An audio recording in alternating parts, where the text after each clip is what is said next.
There are people who go quiet for a long time, not because they have nothing to say, but because they understand, somewhere deep inside, that the moment they open their mouth, everything around them will shift and there will be no going back. Tommaso Cioni was that kind of person. For months he said almost nothing, while the world around him filled with noise, with theories, arguments, and stories that people built from whatever fragments they could find. He stayed still. He moved carefully through all of it, saying very little, giving almost nothing away. And that stillness, that long and deliberate silence, unsettled people in a way that was hard to put into words. Because there is something uniquely haunting about a person who was there, who saw what happened, who knows things others don't, and who chooses day after day to say nothing. Was he protecting someone? Was he frightened? Was he waiting for the right moment, or simply waiting for something he couldn't yet name? People asked those questions quietly at first, then louder, then with an urgency that began to feel like its own kind of pressure. And then one day he spoke. What came out wasn't simple. It wasn't clean. It wasn't the kind of statement designed to settle things down and move everyone forward.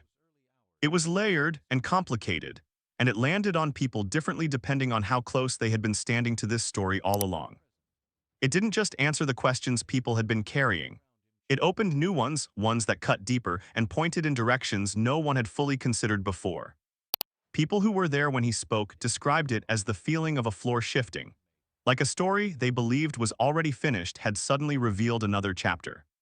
One that changed the meaning of everything that came before it. Some called it closure. Others called it the beginning of something they weren't prepared for. And honestly, it might have been both at once.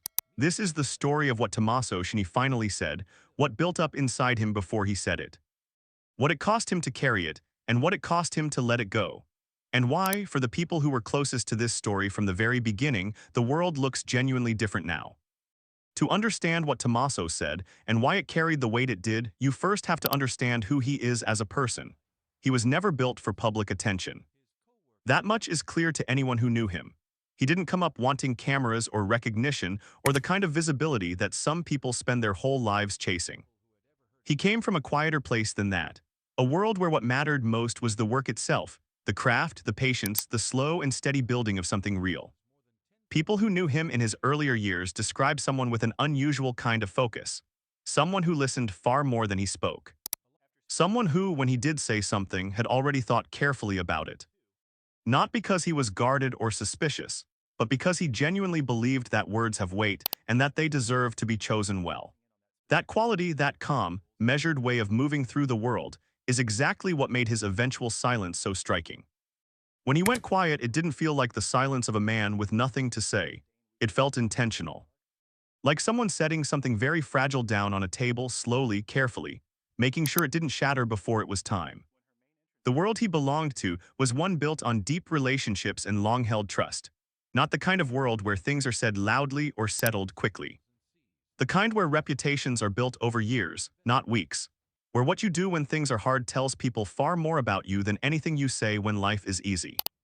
He had earned a genuine place inside that world, not through shortcuts or performance, but through the simple and consistent act of showing up, doing the work, and being reliable when reliability mattered. And then something happened that tested all of that. It didn't arrive dramatically, it rarely does. The details came in the way difficult truths usually come, slowly in pieces, each one small enough to explain away on its own. A detail that didn't quite fit, an account that sat slightly wrong. A moment that, in hindsight, asked a question nobody had thought to ask yet. People who were paying close attention started to sense something. Not an alarm, not a certainty, more like the feeling of hearing an unexpected sound in a quiet house and pausing without quite knowing why. Tommaso was at the center of all of it, not by design. Not comfortably. He had been pulled into something that had been quietly building long before anyone was prepared to face it. And when the noise reached a level where his silence itself began to feel like a statement, he made a decision that had clearly been forming inside him for a very long time. He decided to talk. But it was never going to be simple. The timing, the way he chose to do it, the things he included and the things he left carefully unspoken, all of it told a story that went far beyond the words themselves. And that story, the deeper one underneath the surface, is the one that deserves real attention. Before any of this became heavy, there was a version of Tommaso Cioni's life that was, by almost every measure, a genuinely good one. He had built something real. Not fast and not without difficulty, but with the kind of steady persistence that most people struggle to maintain. The kind of progress that comes from understanding your craft deeply, from putting in time when no one is watching, from earning the respect of people who are not easily impressed. He wasn't known by everyone, and that was fine with him. The recognition he had came from the smaller circle of people who understood the work, and that kind of recognition, quiet as it is, carries more weight than the louder kind. People inside his world trusted him, not in a performative way. In the way where, when his name came up in an important conversation, people nodded without hesitation. Where he was the kind of person others leaned on without making a production of it. That kind of trust is rare, and it takes a long time to build, and he had it. He was, by the standards that genuinely mattered to him, exactly where he had always worked toward being. That's what makes the contrast so important to hold on to. Because what came next wasn't just a difficult event, it was a collision with everything he had built. And the distance between where he stood before and where he found himself afterward is what gives this story its real emotional weight. People who were close to him during those earlier years describe someone grounded, not arrogant, not careless, settled. The kind of settled that comes from knowing who you are and not needing to prove it. He had done the hard internal work of figuring out what he stood for, and it showed in how he carried himself. There was a steadiness to him that people noticed and quietly depended on, which is also why the first small cracks were so easy to miss. When inconsistencies began to appear, when accounts didn't quite line up, when certain things didn't sit right, there was every reason to explain them away. Every complex situation has its rough edges. Every group of people carries its hidden tensions. The fact that something felt slightly wrong wasn't yet a reason to stop and ask harder questions. Not yet, but underneath the surface of everything that looked stable and familiar, something had already begun to move. Quietly, almost imperceptibly. The way the deepest shifts always begin, long before anyone is ready to notice them. The moment things truly began to change didn't announce itself. There was no single event, no obvious turning point that everyone pointed to afterward and said, that was it, that was when everything tilted. It almost never works that way. What happened instead was a slow accumulation. A series of small discoveries, each one manageable in isolation, but impossible to carry lightly once they were all placed together. Questions surfaced that didn't have clean answers. Conversations took place that left people feeling uncertain in ways they couldn't immediately name. And Tommaso, who had always been someone others came to for steadiness, found himself standing on ground that no longer felt entirely solid beneath him. According to people who were close to the situation, the first real fracture came when something emerged that directly contradicted something he had believed as foundational. Not a small detail.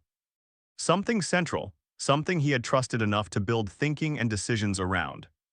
And finding out that it was more complicated than he had understood, that he had been operating on an incomplete or distorted version of it, changed things in a way that went far beyond the facts themselves.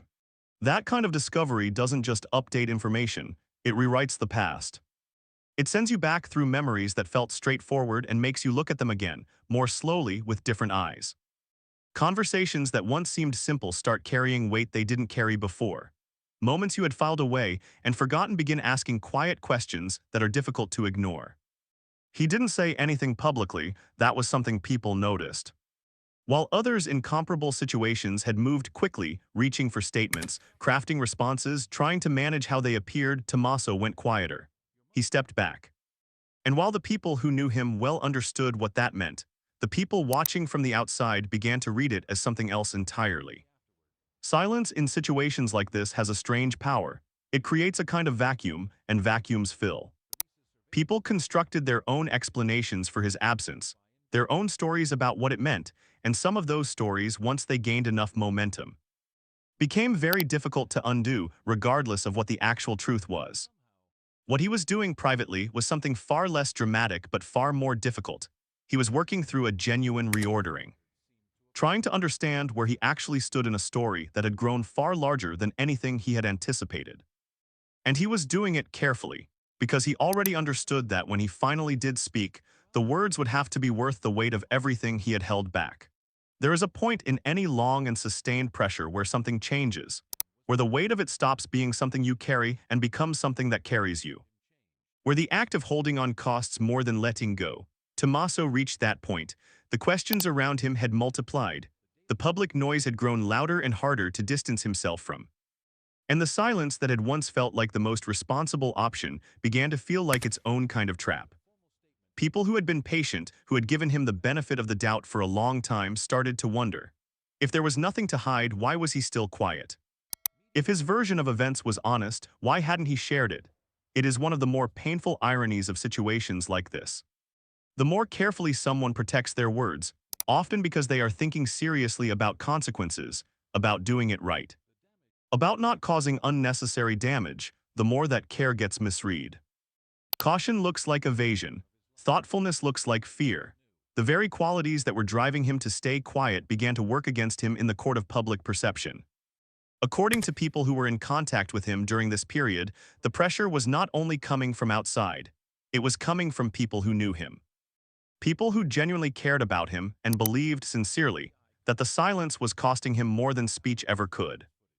There were conversations reportedly about what it would actually mean to speak, what would have to be said, what could not be left out.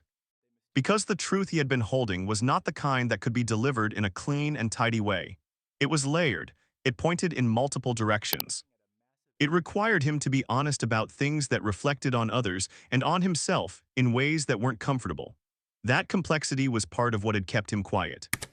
He wasn't refusing to tell the truth. He was trying to figure out how to tell all of it, how to do justice to something that was genuinely difficult without simplifying it into something it wasn't. He was not protecting himself from the truth. He was trying to find a way to carry it across honestly without breaking something important in the process. When Tommaso Cioni finally broke his silence, the setting was not an accident. It wasn't a press release. It wasn't a carefully staged announcement. It was something more human than that, something closer to a real conversation. The kind where the words carry the weight of everything that preceded them. The kind that can only happen after a long time of not happening. He spoke with a level of openness that surprised people who had been watching closely. Not because they doubted his character, but because the degree of honesty was more than anyone had expected. He didn't frame himself as a victim. He didn't position himself as entirely without fault. He spoke like someone who had spent a long and serious stretch of time in an honest internal conversation. Someone who had arrived at a place that was uncomfortable but real. He addressed the inconsistencies that had been circulating. He gave context not as a defense, but because the full picture couldn't exist without it. He acknowledged, according to people present, that there were things he wished he had handled differently. Moments where silence had been the wrong choice. Decisions that, looking back, he could now see clearly had carried consequences he hadn't fully thought through at the time. But the part that shifted things most significantly, the part that genuinely changed how people understood the broader story, was what he said about others involved. Without making direct accusations, he described dynamics and decisions that cast a different light on everything that had come before. Things that, if understood at face value, suggested the public narrative had been working from a seriously incomplete picture. No official conclusion has been reached about the full weight of what he revealed. Questions have been raised, important ones, that are still being examined carefully. But what is undeniable is that the conversation once had could not be undone. The story that people had settled into was no longer the only version available. For some, what he said was a relief. For others, it was unsettling in ways they hadn't prepared for. And for the people who had been closest to all of it, from the very beginning, it was something more complicated and harder to name than either of those things. In the days and weeks that followed, the responses came in every direction, and they told their own kind of story. There were people who stood behind him, who found his account credible, consistent, and honestly delivered, who felt that what he had shared aligned with things they had sensed but never been able to confirm, who pointed to the steadiness of his account when it was pressed, the fact that the details didn't shift or contradict themselves the way less honest accounts tend to do under pressure. There were others who held back, not hostile but cautious. The things he had shared opened new questions as quickly as they closed old ones, and for people who had organized their understanding of events around a particular version. Being asked to reconsider wasn't easy, even when the reasoning behind that reconsideration was sound. And there were some who rejected it entirely, who interpreted the timing of his disclosure as strategic rather than sincere, who felt that speaking now, after so long, served interests of his own in ways that complicated everything else about it, who were not willing to reorganize around a new account simply because it had finally arrived. This is the world he stepped into when he finally chose to speak. Not a world held open and waiting for the truth. A world that had already built its conclusions, arranged itself around its interpretations, and was not universally prepared to move. What is quietly striking is how he has navigated that response. He didn't push back against the skeptics. He didn't escalate conflict with people who refused to believe him. He said what he needed to say, and then, in a way that felt entirely consistent with who he has always been, he stepped back, not into the same silence as before, into something calmer. Something that communicated without needing to say it that he had done the thing he needed to do. The rest was no longer his to control. There is something about a story like this that stays with you long after you've finished following it. It isn't the revelations themselves, though those matter. It isn't the questions that are still unanswered, though those matter too. It's something quieter than either. Something about the human cost of holding truth for a long time, and the different kind of cost that comes with finally releasing it. Tommaso Cioni didn't speak to create drama. He didn't break his silence for applause or to claim some kind of victory. Everything about the way he did it suggests something more private than that. He spoke because the weight of not speaking had become heavier than the weight of what speaking would bring. And that calculation, that deeply human reckoning, is one that most of us have faced in some form at some point in our own far smaller lives. We all carry things we are not ready to say. We all have truths we are sitting with, waiting for the moment when saying them out loud feels survivable. And the silence we keep is almost never simple. It's usually a tangle of fear and loyalty and consideration, and a genuine belief that the right moment hasn't arrived yet. What Tommaso's story asks quietly is what happens when that moment finally does arrive, when you make the decision to say the thing you have been holding. The world, it turns out, does not simply reorganize itself into something cleaner. People do not automatically believe you. Truth does not automatically win. The story does not wrap itself up neatly just because the most honest version of it has finally been spoken. What you get instead is messier than that. You get the mixed response. The relief alongside the scrutiny. The people who are waiting for what you said and the people who still aren't sure they believe it. You get the strange and unsettling feeling of having done something necessary and still not feeling entirely at peace with having done it. And yet, nearly everyone who has faced that moment and who made the choice to speak honestly under real pressure will tell you it was still the right thing to do. Not because it resolved everything, not because it made the road easier, but because living inside your own honesty, whatever the response is, carries a different quality of weight than the alternative. A weight that, however uncomfortable, you can actually carry without losing yourself. Whether everything Tommaso revealed will be fully investigated, fully understood, or fully resolved, no official conclusion has been reached, and many of the questions raised remain open. But the conversation has changed, the story has shifted, the silence has been broken in a way that cannot be put back, and sometimes, honestly, that is all we can ask of a person. Not a perfect account, not a clean resolution, just the willingness to tell the truth as completely and honestly as they know how. If something in this story stayed with you, if a moment made you pause or think or feel something you didn't quite expect, share that in the comments. We read them and we think about them. What stood out to you? What questions are you still sitting with? And if you found your way here for the first time, consider subscribing. We take these stories seriously and we tell them slowly, and we will be here when the next one is ready.